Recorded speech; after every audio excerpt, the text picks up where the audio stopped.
In many ways, the P-51 Mustang was an airplane that wasn't just another piece of the American arsenal. It really changed everything. And that's why we're here in front of the Cybertruck, which also has changed so much here in America. This truck is more than just another truck on the road. Some people don't like the look of it, and that's understandable, but what it represents is something completely different. And today I'm going to talk about this truck because I've had it for a month now, and this particular truck, about 2,000 miles.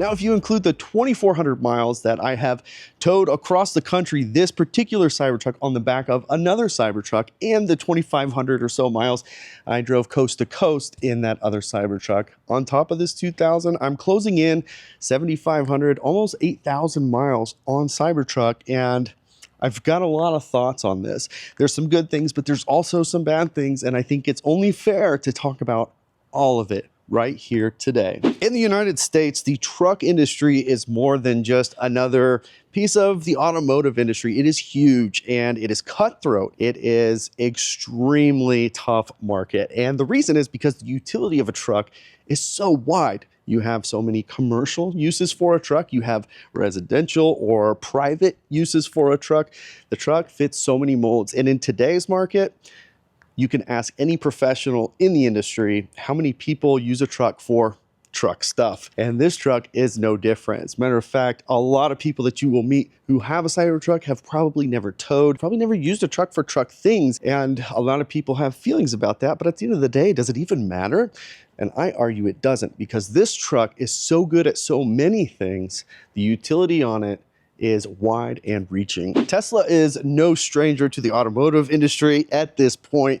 In fact, it's been over 10 years now since they launched their first higher volume car in the Model S, which turned into what the electric car industry is today. That car was so important, but even more important was the Model 3 because it was affordable. This Cybertruck behind me is supposed to be the Model 3 of trucks, but for right now, it's more of the Model S of trucks. And that is because it's expensive. This car right now, you can only get in the Foundation series, which means you have to pay an extra $20,000 on top of the only two trims available, which is dual motor, like my truck here, and the Cyber Beast, which has a tri-motor, like 10,000 foot-pounds of torque or something crazy like that. 0 to 60, 2.6 seconds, which is insane. But this truck also will be coming in a rear-wheel drive variant in the future, which will come in about $61,000. So once you no longer have to have that Foundation series, you're talking $79,990 for this truck and $60,990 for the single motor rear wheel drive. That puts you in the tax credit qualification, meaning another $7,500 off that. Now we're talking more affordable, at least in the terms of the truck market today here in the United States. $70,000 for a truck that has the features that this has is right in line with what you're going to find today on a gas version. But more importantly, I want to talk specifically not just about this truck, but from the perspective of having owned this truck now for a month. It's actually been a month and a couple of days in a surprise situation that I cannot explain here. There's a video right here if you want to learn more about how I got this truck. But long story short, this truck I've had for some time, and coupled with the driving experience I've had in a number of different Cybertrucks, including Cyber Beasts, I have a lot of feelings and a lot of thoughts on this, both good and bad, as I have said. And I think that this can help with those of you who are considering, those of you who aren't so sure, and those who are just curious about this truck, because here we're going to talk about the truth, how that ownership experience has been for the first month. Let's kick things off with the good stuff. And you cannot start talking about this Cybertruck without talking about some of the unique features that are really good. First and foremost is steer-by-wire. This is completely different than what we're used to in other Teslas. Basically what it means, the steering wheel is not mechanically connected to the wheels on the truck. That means as you're turning the steering wheel, it's all happening electronically. And for some people, they're a little worried about that. It does feel a little bit weird at first. However, the benefits are you have limited rotation of the steering wheel with a multiplier. So depending on your speed, that will determine how much the wheels are physically turning as you're turning the steering wheel. So when you're going slow, you only need little bits of turning force to get the wheels to turn where you want them to go. When you're going faster, it'll require more. So it helps to level it out. It uses its ability to change how much it rotates the wheels as you're driving based on your speed, which is really cool. I will say this, I thought this was going to be awkward, especially with towing. However, what I found to be the reality is it allowed me to get into way tighter spaces. It was very easy to use. Some of the things that I was able to do in this truck were pretty incredible, and I've towed a lot. I never would have been able to do some of those things that I was able to do with this truck because of that four-wheel steer. So what seemed like something that would be awkward ended up being something that was really incredible. And speaking of towing, this thing is a towing machine. I don't know exactly what is happening here, but when you are driving down the interstate and a semi is passing you, or you are passing a semi, if you're towing a trailer, traditionally, you start to get blown around a little bit. And in some cases, that can be dangerous. But if you have your load secured properly and you're using a weight distribution hitch, it's usually pretty safe. This truck, on the other hand, I felt almost no crosswind. Even if there was a physical crosswind of 20 plus miles per hour, no gusts of wind were pushing this truck around while it was towing. I suspect there's some magic happening in those rear wheels. With it being four-wheel steer, those rear wheels are able to help negate some of that sway that happens when wind is blowing your load all over the road. That brings this towing experience to the ultimate level. This is the benchmark for what it should be like for towing, as far as comfort, as far as capability, as far as maneuverability. This thing's a towing machine. Obviously, there are some downfalls to that with an EV that we'll talk about later. Keeping things on the outside, the suspension is really, really good. Air suspensions of 10, 15 years ago are long gone. Air suspensions today are very reliable and very good because with a Tesla like this, it is set up to be extremely customizable, meaning I can take this to the grocery store in nice comfort, be at a nice ride height. But if the road is too busy to get back home, I can just go through the back into the dirt off-road to get home. And this thing can elevate quite a lot. So we can put this in extract mode and continue to lift the suspension on this, giving us ample ground clearance for whatever the road might have for us. Now, the nice thing is because of a recent software update, we now have locking differential. Another thing that's really nice about electric cars, having the ability to unlock capabilities just with software is pretty awesome. And the Cybertruck is taking full advantage of that right now. So now we have a front and rear locking differential, which just adds to the ultimate capability of off-roading in this thing. One of the other really cool things about this, in the back, we have a 6-foot bed. And this is, I believe, the only full-size half-ton category pickup truck that has a 6-foot bed and fits in a standard garage. And that's because it is just under 20 feet in length. It's kind of a big deal because you cannot get a bed that big and be able to fit it in your garage. Of course, you can get a longer bed, but it's just a much bigger truck. They were able to do this by basically shrinking the front a bit and moving everything forward. That allowed you maximum space behind you to fit that 6-foot bed and still fit into a 20-foot garage. Also in that bed is pre-set up for MOLLE attachments and any number of other attachments to add customization to the back where you can mount anything that you'd like. And that 1450 outlet is going to come in handy big time for a lot of people. Whether you're headed out to boondock camp with your trailer after you get to your site, you can actually plug your camper into the Cybertruck. Have a friend who ran out of juice? No problem. Your Cybertruck can charge that up as well. So there's a lot of things you can do with this. You can hook up a welder, you can hook up a camper, you can charge another EV. The possibilities are endless. Now let's move on to the inside of the truck because there's a lot of really nice things on the inside to talk about also. This thing is very comfortable. I will say this though, our Model Y still is the most comfortable Tesla made today. Our Model X is pretty comfortable. I would say this is about on par with the Model X. To give you an idea of expectations. So if you're familiar with the Model Y and the Model X, this is more on the Model X category. So the seats are pretty comfortable It does ride very smooth on the highway, and the noise is really good too. It is very quiet. You don't hear a lot of road noise. You do, however, hear wind noise, and I've yet to determine exactly where it's coming from, but I suspect it's one of two things. It's either this massive self-defense weapon called a cyber wiper, or it is these channels along the front of the vehicle. I'm not sure which it is yet. If it's from the channels, I think that there's going to be a solution with some seals to keep that quiet. But if it is the cyber wiper, you're going to have to deal with that. So if it is a windy day, it is going to be a little bit louder as you go faster on the highway.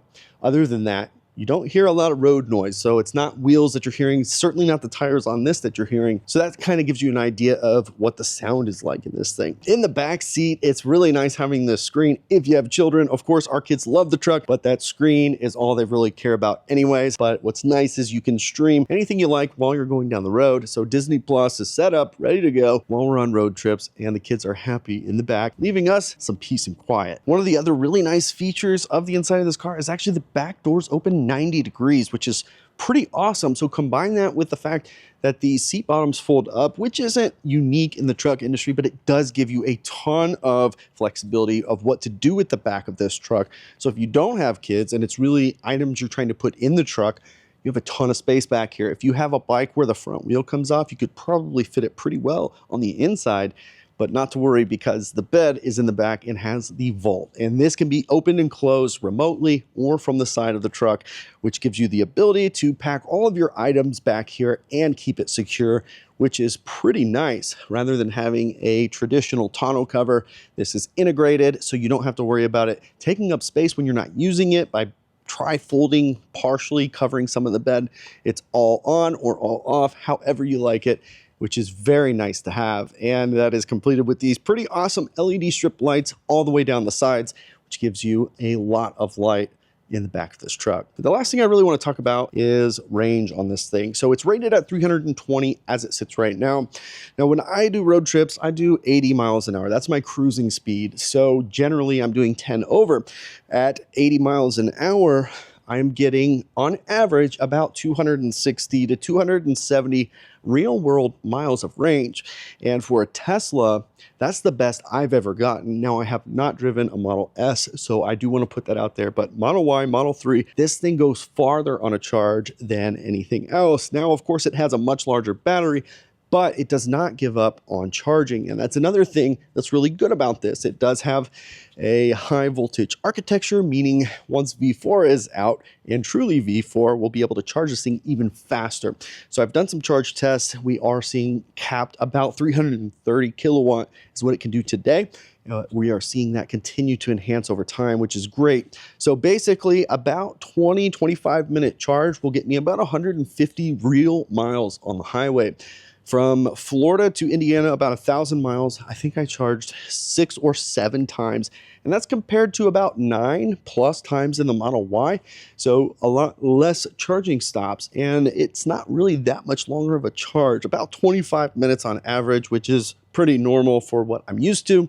So pretty good charging, really good range for a Tesla. Now, of course, it's great to talk about the good stuff, but let's not forget there are some compromises here. First and foremost, right up front, is lack of autopilot. When you get the Foundation series, you are getting full self-driving included in that $20,000 upgrade. However, even basic autopilot is not active. The only autonomous feature you have, which isn't really autonomous, is traffic-aware cruise control. That is it. There's no active steering, there's no lane centering, none of that. All you have is the car can go as fast as the traffic around you. It can slow down, it can speed up. That is it. And that is really frustrating. Even just basic autopilot would be huge right now, but you do have to include that in your Foundation series package, which is part of that $20,000 upcharge. Of course, none of those features are active right now. One of the things that I've noticed myself that I have not seen anybody really talk about is blind spots. Though there's not a lot of blind spots on this. However, the blind spots on the A-pillars in front of you are very big. The A-pillars, as you can see, they stretch forward and they're very bulky. these leave some pretty significant blind spots. So roundabouts are the first thing that come to mind. It is a lot of moving your head around to make sure that you're seeing all of the traffic in front of you. Those blind spots are very real and they are there, but there's not much you can really do about this. They're pretty bulky and there is an extra window up here to help, but these are true blind spots that are in the front of this truck. Next is, although towing is amazing in this truck, it also comes with some pretty serious drawbacks. When I towed 2,400 miles across the country, I had to charge about an hour at every stop, and every stop, depending on how big the gap was between chargers, was about 100 miles or so. So there's not enough chargers and there's not enough fast chargers at a smaller distance across this country to make it a little bit easier. In addition, the charging stations are not well set up for towing. Of course, V4 is really coming out for Cybertruck first, which is great, but we're nowhere near that happening. And based on the shakeup at Tesla recently, it sounds like probably going to be a slower rollout than we had planned. So if you're planning on towing with the Cybertruck, just know two things. Number one, you're going to be towing for an hour at a time. Number two, the distance between chargers mean you're probably going to be stuck at about 100 miles between chargers because the next one would be maybe 160 miles and too far to be able to make it. Number three, the charging station itself is not going to be ideally suited for a trailer, so you may have to drop that trailer at every stop.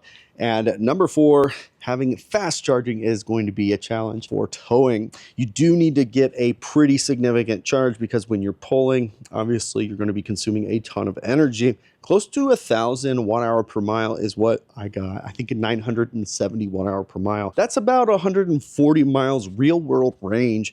And I was expecting 150 as the base. And given the weather that I was stuck with, that very well still could be the case.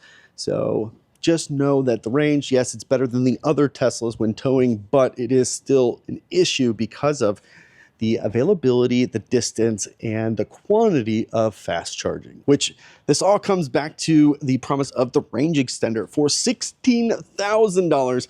Yes, I did pre-order it. The range extender can be added. This is not going to be something you're going to be able to put in and remove. It takes up half the bed, but it does get you to, I think, 470 miles of rated range versus 340. So that's quite a jump, and I can't wait to get it, but we don't know anything else about it. Will it be able to be charged the same way that the truck is? Will you just continue to plug in the truck? All batteries are charging at the same rate. Will it need to be plugged in separate? Will it charge slower? Will it charge faster? Nobody knows much about this because it's not officially out. So pre-order is a $500 reservation and then $16,000 when it comes out. It will have to be installed by the dealer, and if you want to take it out, it will have to be removed by a Tesla dealer as well. And next, it's not just full self-driving that's missing here. We're also missing some other features like the wheel covers. They're nowhere to be seen. Of course, it was because of an issue they were having where they were falling off and they were cutting into the tires, which is not good, but we've had zero updates on that for months, so you don't even get wheel covers. There's other things that are missing on this truck, and that's kind of frustrating, of course, when you're taking delivery of a $100,000 truck, but that's the reality of the Cybertruck today. The other thing, we've already kind of talked about this, it's just expensive. This is not an affordable truck as it sits today. The base model with Foundation Series is $100,000. And if you want to get the Cyber Beast, it's $120,000, neither of which qualify for the tax credit, of course. But even when Foundation Series is over, this dual motor will be $79,990 minus the tax credit. It puts you in that upper trim level of a traditional gas truck. $70,000, $80,000 is not unheard of for most top trim trucks. And I would argue, yes, this does have features to suggest it should be in that price range. On announcement day, however, we expected something different, and that's where there's a lot of mixed feelings about this. You see, it's not that the truck isn't worth it, it's that when the truck was announced, it was promising to be bigger, better, faster, more range, the best truck, and it was going to come in quite a bit less than what it should be.